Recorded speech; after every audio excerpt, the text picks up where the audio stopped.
What's going on, folks? Welcome back to D-Life HD. This is Victor, and today we are going to be reviewing The Legend of Zelda Skyward Sword HD. I'm joined here by my brother and friend, Sammy Sam! Hello, how are you? Yeah, I'm doing good, man. So there's a little bit of controversy surrounding this game when we were leading up to the launch. I have never played it before, so I was excited to get my hands on it and review it. But Sam has actually played the original version, so for this review, we're sort of joining up and taking a different approach to compare both games.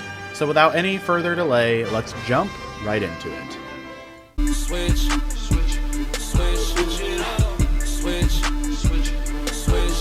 up. I was a worker, had to upgrade to a boss. Used to live in the hood, but had to upgrade to a loft. Let's start off with the UI and graphics.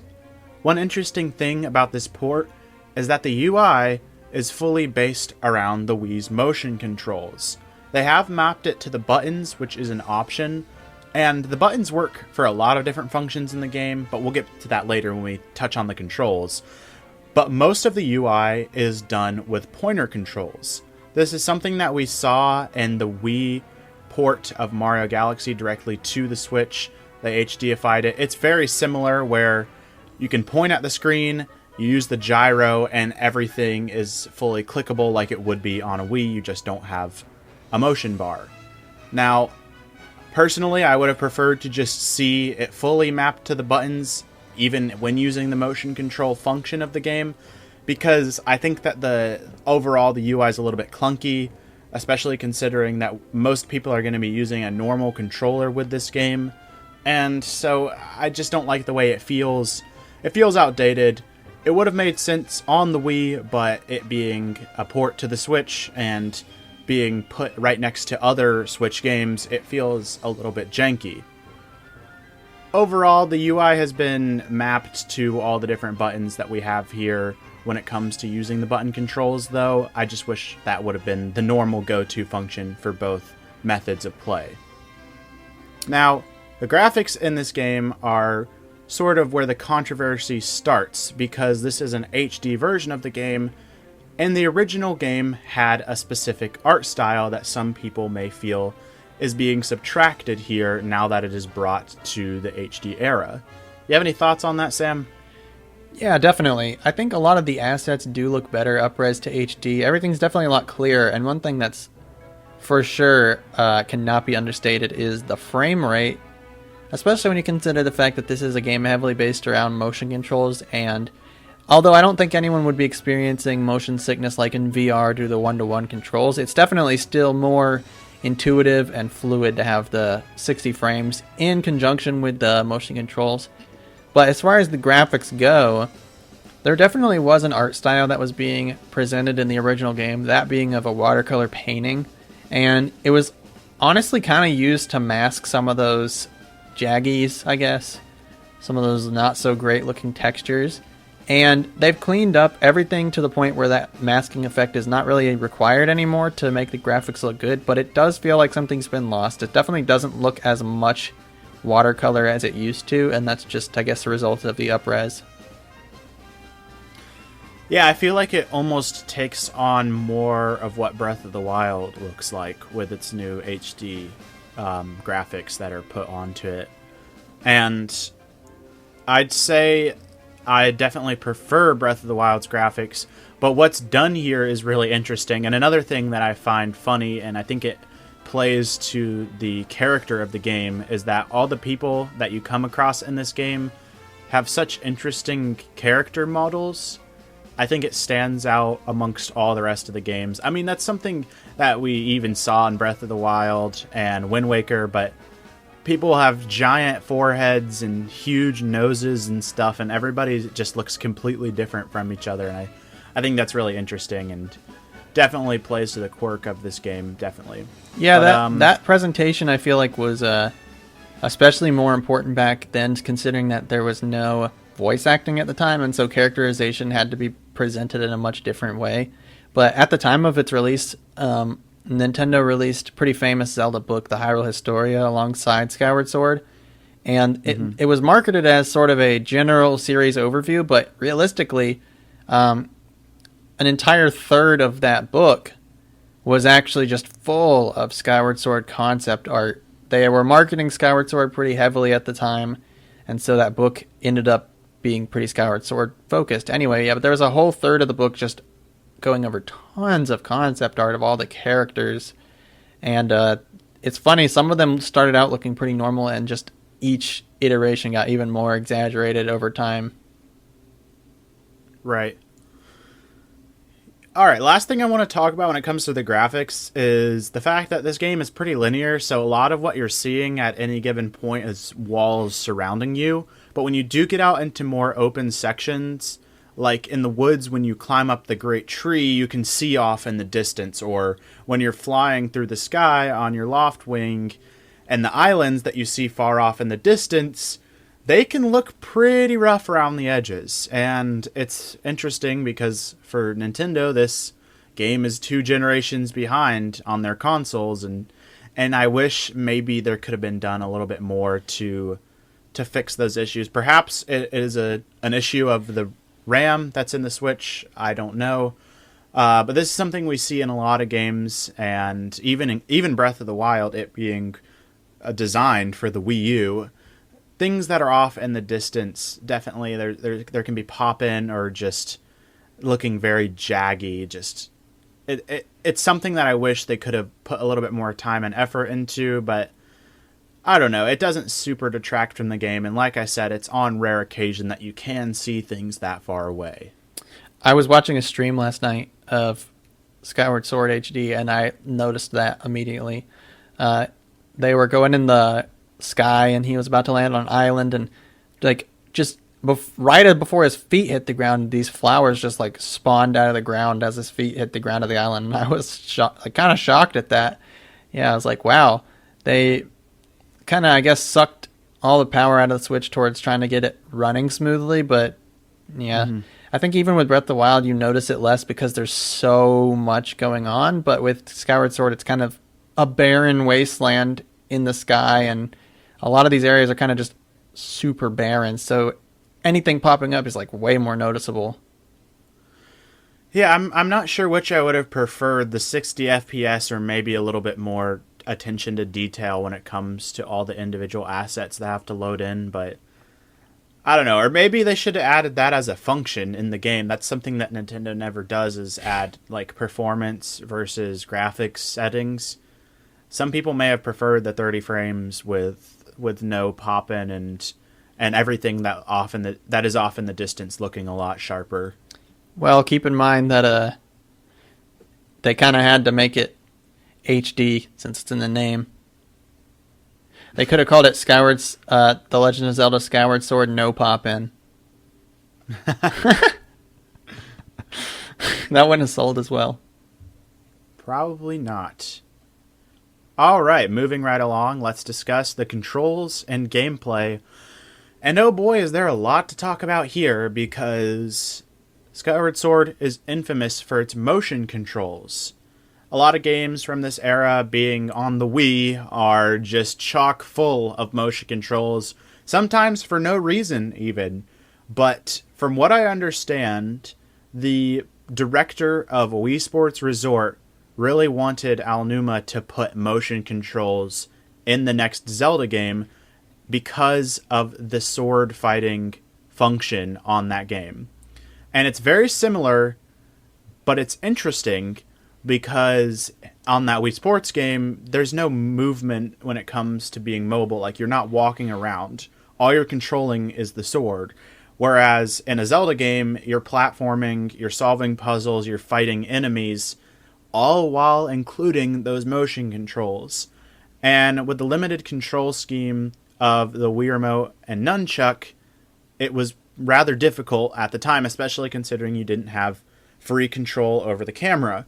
So they've brought over the motion controls and mapped them to the Joy-Cons, and I have to say, they work very well. Of course, since there is no pointer bar or anything like that, all of the motion controls are mapped to the gyro, which would have been similar to the Wii Motion Plus accessory that was sold at later dates and was actually launched with Wii Sports Resort. So I have to say I definitely have used the motion controls the majority of my playthrough, because I guess I wanted to get the proper experience that the game was basically designed around. And giving the free reign control over the camera, which is mapped to the right stick, is a new function with this game, and I think that it honestly fixes a lot of the clunkiness of the original game. What do you think of the original control scheme, Sam? Well, for one, as far as the pointer controls go, from what I remember, the pointer actually didn't really work one-to-one in Skyward Sword like it would have in all of the other games. Due to the Wiimote having the Wii Motion Plus added for this game, there was a heavy reliance on it for like simulated pointer controls, just like the Switch would do. So if it feels unresponsive, then that's actually something that was present in the original that was really annoying. I'm not really sure why they sprung for that. But I will say it seems like one thing that is an advantage of the Switch is the fact that there's a lot less desyncing. I can't tell you how many times the Wii Motion Plus would just desync, and it was just so frustrating because it felt like if you actually tried to get involved in the game like they wanted you to, it would desync, whereas if you just did like tiny swipes, then it wouldn't, and it just kind of discouraged you from even playing the way they intended. So I'd say especially the times it would desync for me is if I ever did 2 swipes in like opposite directions. Like there were so many times when your enemy would get an opening and you would need to swing it really fast and just do a bunch of damage, and it would just desync like crazy. And then another one was if you would thrust, like if you were doing a stab, then that would always desync in. You'd have to put it on the floor and let it load. And another one was if you did the Skyward Strike. That's literally the name of the game. If you held the Wii Remote up to the sky and then swung it down, a lot of times it would desync. And so those constant interruptions of the syncing only made it even more frustrating when there was the constant interruptions of like your companion and all of the NPCs that wanted to talk to you. It was just like, can I not just play the game? Like there's just so many frustrations and interruptions. So I can tell you that it was definitely fun, but all of that just made for a kind of a miserable experience on occasions. And I can't tell you how many times I would be in a fight and just feel like it wasn't my fault, I was losing, and be really mad.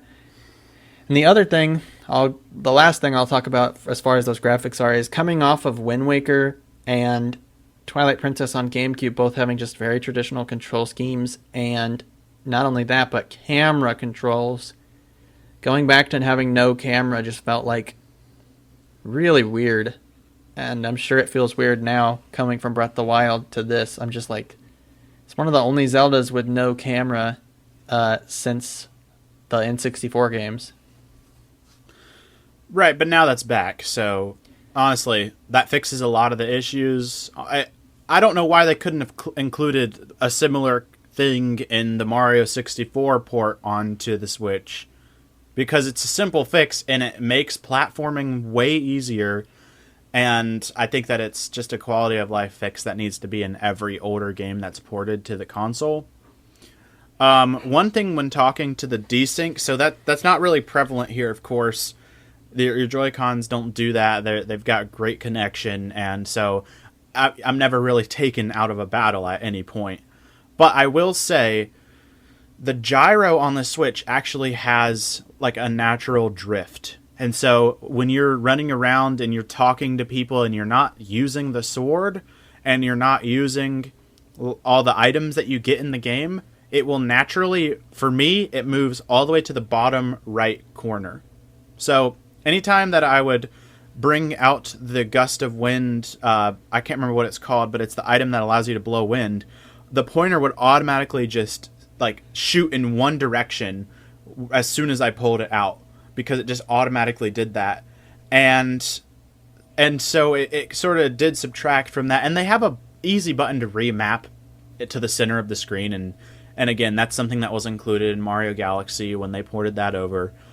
But it detracts in a way that's less so just like bad and more so just distracting and irritating. So I wish that the controllers were a little better. And also I run into issues where if anything is blocking the console at all, the pointer controls and the gyro just don't work. Yeah. Yeah, that was pretty prevalent for me with Super Mario Galaxy. I tried to play that in the living room with the Switch, like, just more than a foot away, and it would just not want to work. I'd have to just play it in the office where I could have my Switch on my desk.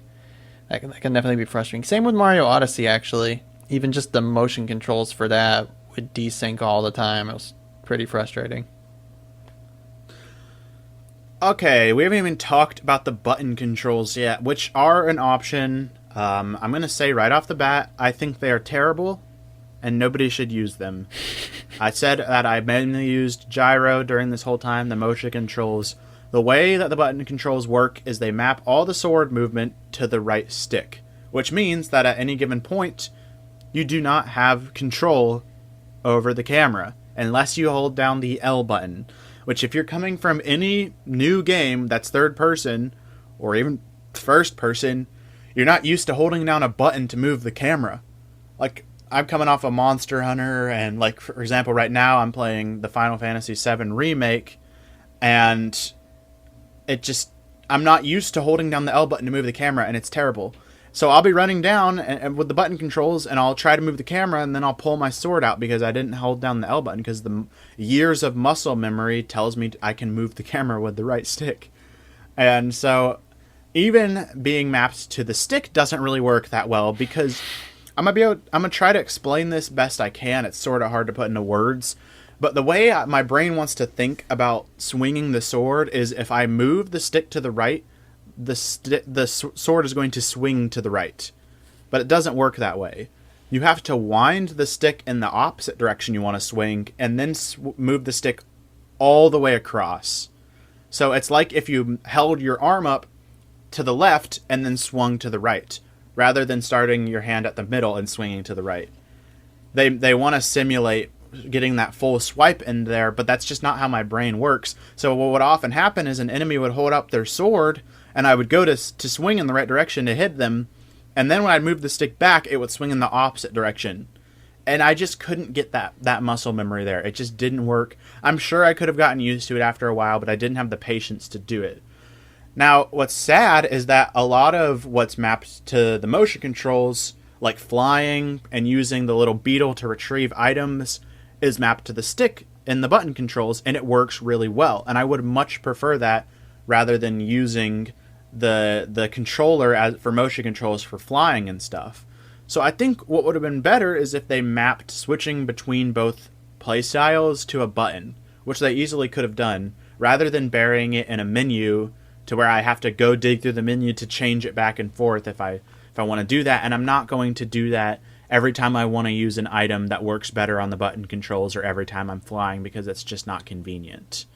So I think that would have been a really cool function if they just let you switch between those easily, but that's just not really prevalent in the game. And honestly, I just can't stand the button controls, and I barely played this game handheld because of that. And now, with that, we are 20 minutes in, we better discuss the actual gameplay itself. So, the gameplay here is a lot different from other Zelda games in the sense that it's less about exploration. Even with the original Zelda game, they put you in a map, they don't tell you where to go, and you have free reign. But here, you're playing through a lot more linear map design. Everything that you need to do is just go to this place, talk to this person, and do this thing. There's not a lot of deviation from the path, and I know that's a reason why a lot of people dislike this game. But in my humble opinion, it makes it easier to not use a guide for me, and I actually kind of like it. Because with a lot of Zelda games, the exploration is cool, but there's still a linear story that you have to follow. But here, it just tells you exactly where you need to go to do those things, if that makes sense. And I think that's more suited to what a lot of Zelda games do. Because a lot of times, there'll be a particular person you need to talk to in a Zelda game, but you don't know where they are, and you don't know why you need to talk to them, and you don't know who they are. But here, this like the map design is pretty straightforward, and your companion will tell you who you need to talk to, or another person will, and you can just go directly to them by following the path almost. So I know there's a lot of side questing in Zelda games, and you can do that here, but I don't do a lot of side quests as it is, so I would rather be told who to go to directly. So I think that's pretty cool. And what's interesting is that there's a lot of elements that carry over into Breath of the Wild, like the stamina meter, for example. Yet they are completely different in a lot of other ways. You have any thoughts to share? I will say, at the time of this game's release, you have to kind of think of the context of where the series was at. This was released during the 25th anniversary of Zelda, and so the goal was to make a story that kind of told the tale of how it all started. And so this kind of tells how Ganondorf came to be and how Link's outfit came to be and all these different things. But you can definitely tell that the linear gameplay is all in service of the narrative. The narrative is definitely at the center of the game, and it just really makes me wish that this was the game they had put the voice acting in, because I think it really could have driven home the story. But I will say, years later, I tend to remember the story of this game a lot more than the gameplay. But whereas in Breath of the Wild case, I can barely remember what happens in it, but I do really remember the gameplay. It's kind of the opposite experience. But one thing that I will say this game is really strong in is its dungeons. They're very, very, very well themed and usually have really cool mechanics and unique items used to solve the puzzles. And some of the best dungeons in the game are from this. You've gotten to the part where you fight Galactos, right? I think that's his name, right? What is it? It's the guy with the big swords that you have to take. Have you gotten to that part yet? Oh, man. No. So for those who don't know, Sam has beat the game. I'm halfway through it. So we're doing a joint review here to compare things. And so, no, I've not gotten to that point. Currently, I am looking to upgrade my sword. So I'm doing some side questing. Or it's basically a deviation from the story to upgrade your sword. So that's currently where I'm at. Well, that might be later. Yeah, I guess that's later in the game than I remembered. But, okay. So, this is one more point I wanted to make. Is that they wanted this game to be so epic. They wanted this to be like the longest Zelda game at the time of its release. But towards the end of the game, you start to feel like they're really running out of steam. And they start throwing these just terrible, terrible quests at you that just require so much going back to the same areas over and over. And they do all that crap that you kind of hate from games, like the kind of thing where they'll take all your items away. That drives me insane. And make you like go back to the basics. I think in Breath of the Wild that was fun. When they had the island where they took the items away from you, because one, that was optional, and two, the no item gameplay of Breath of the Wild is some of like the strongest gameplay ever. But in Skyward Sword, that like stealth style of not having any items is just maddening, in my opinion. But one of the big things I was hoping they would cut out of the remake was this tad tone collection at the end. There's these little tadpoles that are like music notes. You have to collect so many of them in the forest, and it just takes so long, and it's ridiculous, and everyone hates it. I was hoping they would cut that out, because they did cut down the Triforce quest in Wind Waker HD, but and they actually cut down the amount of tears you had to collect in Twilight Princess. So I was really hoping they would do that, but they didn't cut it out, sadly. So yeah, look forward to a lot of menial labor at the end, but I will say the final dungeon is amazing. It's so good, so it's worth getting to that. But the repetition is crazy with the repeated boss fights and the repeated areas and everything. It's just like, you definitely tell they were padding the game out. Yeah, I'd assume they wanted to make it as long as possible, even if that's not really necessary. But I have to say, the dungeons that I have done so far have been really cool, and honestly, with the Zelda games, I really like the dungeon parts. I don't as much like the in-between the dungeons parts, because there's puzzles to get into the dungeons, but I find those to be a little bit aggravating for some reason. But I really like all the things you have to do to get into these dungeons. Because like I said, they're a little bit more straightforward. They kind of hold your hand a little bit. But I think that the areas are cool that do exist, even if you have to keep going back to them. And the temples have been really fun. I like the Earth Temple, how you're riding around on a boulder over the lava, and that's really fun. So that feels like a... overall... No, go ahead. I was just going to say the boulder over the lava thing feels like a successful version of what Mario Sunshine's final level was going for. Oh, yeah. Oh. Well, I mean, it definitely feels like a Wii era thing. We've got the ball levels on Mario Galaxy as well. And that's one thing I did want to say before we move on from the gameplay is that this game feels so Wii in the sense that like Ocarina of Time and Mario 64, they have very similar sounding... like sound effects and music and the environments feel the same, and it just sort of carries over. Now there's so much diversity and everything, like Mario Odyssey to Breath of the Wild, they're nothing like each other in visuals and in audio, but I feel these games feel like they're from the same console, and that's really cool because it's almost like experiencing another part of something I love, and that's really cool. All right, so now let's move on to the music and sound. Speaking of sound effects, this game is very well known for its soundtrack. There are people who dislike the game but love the music. And starting off, Sam, why don't you tell us about your experience with the music and also seeing it live? Oh yeah, definitely. At the year I played this game the first time, the Zelda Symphony was in our town, and we got to go see that. That was absolutely amazing. They did play a lot of music from this game, especially the harp music. There's a big emphasis on harp. I mean, obviously your in-game instrument is a harp, which I think is a really nice mix-up from the ocarina.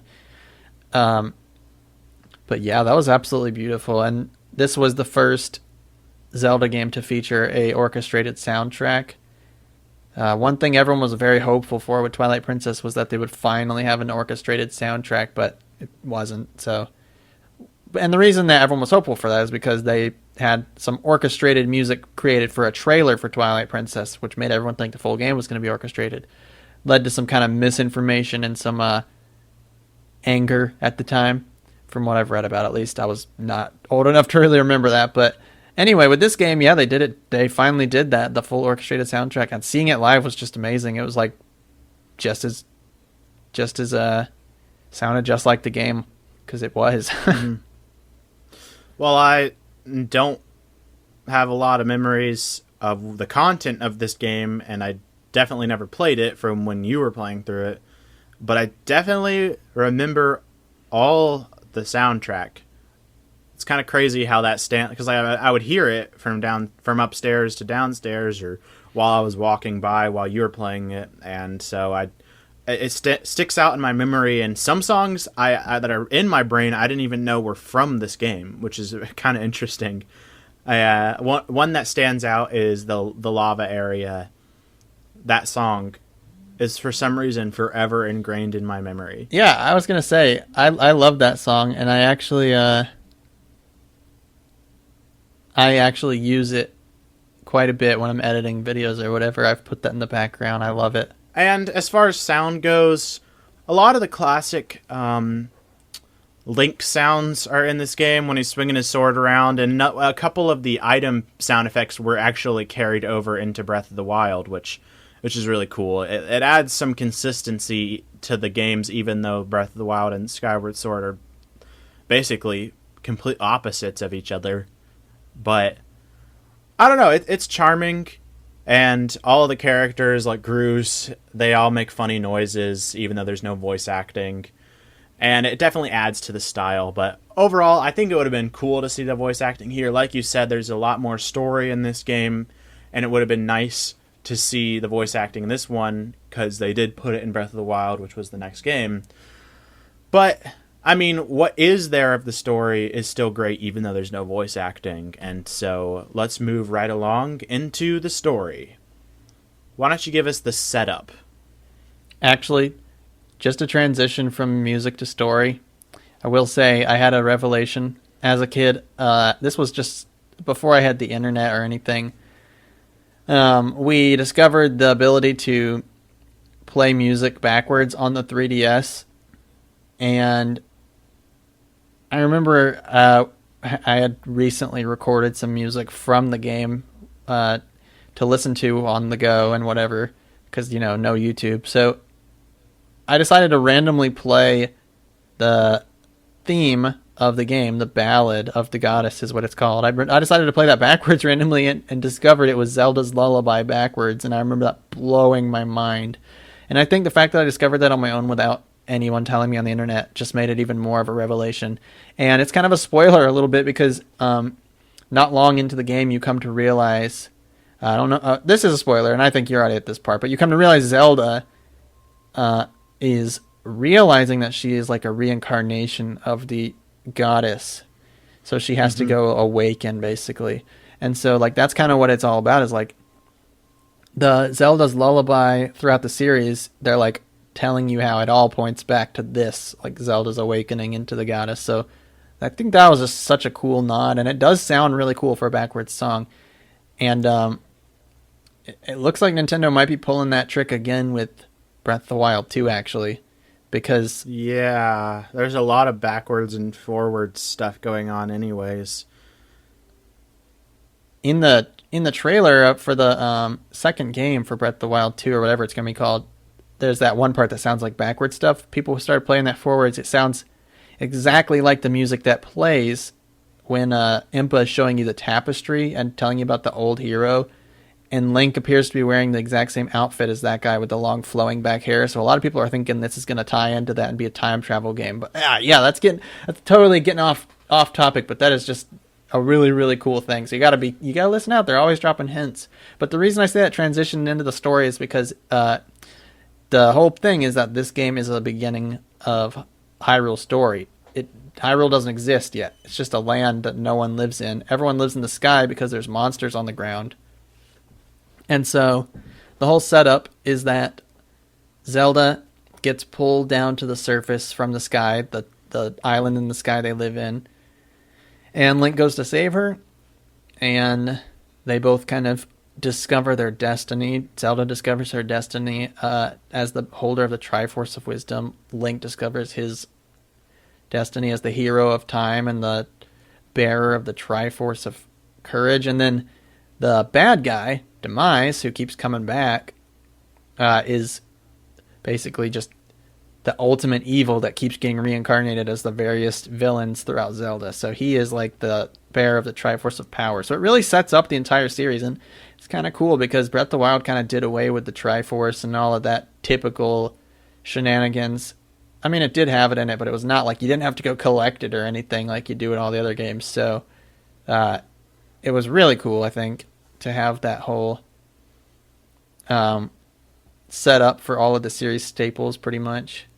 And the whole game has the emphasis on threes. There's 3 goddesses in Ocarina of Time. There's the 3 Triforce pieces, and there's the 3 areas you explore, all with their own color theme that matches. You got the green area and the red area, and so all the different colors match the different colors of the Triforce, because the Triforce actually does have colors. Yeah, there's a lot of thematic elements like that I think are great additions and play to the story. There's a lot that if you're not paying attention, you're not going to notice, but things of that nature that really play into the story, even in the moments where the story is not really prevalent in what you're doing at the time.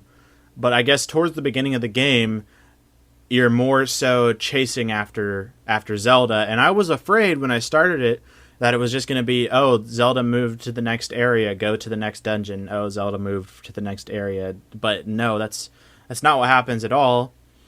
In fact, you come in contact with Zelda again, which is interesting, a couple of times and that's abnormal for it's not like the original Mario Bros. Sorry, your princess is in another castle, but you're encountering people that are staples from the rest of the story, people like Impa, and there's lots of new characters as well, like I mentioned Groose earlier, who's sort of the bully. Link and Zelda are a part of the Skyloft Knight Academy. Is that what it's called? Yep. They're training to become knights, and so Groose is sort of this bully guy, but he might have a little bit of a soft heart. I don't know. You'll have to play it. And so there's lots of interesting new characters and lots of interesting characters that we know from the series past and future, like Impa, and I think it's a cool origin story for the franchise as a whole, and I'm really excited to see where it goes, because like I said, I haven't beat it. That's the main place I can't really speak towards, because I don't know. I'll have to see how the story wraps up, but I think that the bosses and the music and the visual storytelling that they've put together here has been very interesting, and I'm liking it a lot. I just wanted to say that I think the story really is the thing that sticks with you if you're a big Zelda fan. There's so much fan service in here, like the origins of Master Sword, the origins of Hyrule, the origins of the Triforce. There's just so much to dig in, and there's every theory these days. If you make a Zelda theory, there's no way you're going to do it without digging into Skyward Sword for some of your lore, because that's like one of the biggest lore games. And even the consistency to this day is nice, with there being like some name drops to Skyward Sword in Breath of the Wild. And if you notice, there's one part where Zelda asks Link if he hears the voice of the Master Sword, and it makes the noise whenever Fi comes out of the sword. It makes that noise in Breath of the Wild. So it's like, that is awesome. You just wouldn't catch that unless you had played this game. So yeah, the story is definitely probably the best part, and you can just enjoy it even after you've played the game without needing to go through all of the terrible gameplay again. And it's such an interesting concept that this is the first other 3D Zelda game that they put on the Switch. I would assume we'll get all the rest of them at some point, but we've got very opposite Zelda games on the Switch now, not including Link's Awakening, and I think it's going to be a cool one for people like me who haven't played many Zelda games, or people who just jumped onto the bandwagon with Breath of the Wild. That this is going to be a great addition to their library. I think it's cool to see it on the Switch amongst the other Nintendo games that we have. And even though there's some faults to it, like the repetitive nature and the controls still not being perfect, whereas I think Breath of the Wild's controls are perfect. I think the game is worth a shot, and I think if you're a Zelda fan, it's a must-own. I think if you're a new Zelda fan, it's something that you definitely should at least try. And I'd say I'm enjoying myself, and so there's not much more I can say beyond that. Let's just all be mad about the amiibo. Yeah, that's true. If you They got still your haven't hands on even that. restocked, though. Nobody can get it yet. It hasn't even stocked yet anywhere. Yep, everybody scalped it or pre-ordered it. No, people who didn't pre-order it, they haven't come in yet. Oh, that's terrible. Yeah, They just haven't appeared yet. Anyway, guys, hope you enjoyed the review. We're going to end it there. Alright, guys, thanks for watching. Let us know in the comments down below what you thought of this video. We love talking to you guys. Remember to like and subscribe for more videos like these. Lastly, check out our Twitter account for gameplay of the latest releases. But most importantly of all, remember to always stay one up.